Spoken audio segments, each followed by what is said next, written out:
ప్రభుత్వ వైఫల్యాలను ప్రజల ముందుకు తీసుకెళ్లాలని మాజీ మంత్రి దాడిశెట్టి రాజా పిలుపునిచ్చారు. కాకినాడ జిల్లా తుని నియోజకవర్గంలోని మండల స్థాయి సమావేశంలో కార్యకర్తలకు దాడిశెట్టి రాజా దిశానిర్దేశం చేశారు. ఈ సందర్భంగా సీఎం చంద్రబాబుపై విమర్శలు గుప్పించారు.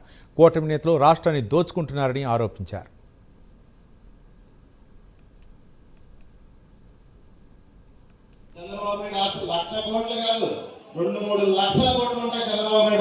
ఈ రాష్ట్రాన్ని దోపిడీ చేయడమే చంద్రబాబు నాయుడు గారి పని.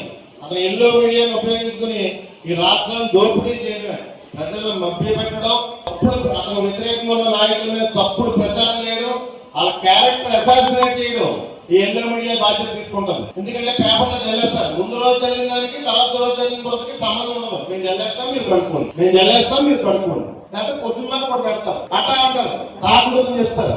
అట్ట అట్ట అట్ట ప్రజల మనసులో విషతోల్యం చేసి చంద్రబాబు నాయుడు గారి వ్యతిరేకుల్ని క్యారెక్టర్ అసాసిన్ చేయడం ఎంత దారుణమైన మనిషి అంటే, పెద్దిరెడ్డి రామచంద్రారెడ్డి గారు చంద్రబాబు నాయుడు గారు చదువుకున్నట్టుకున్నారు.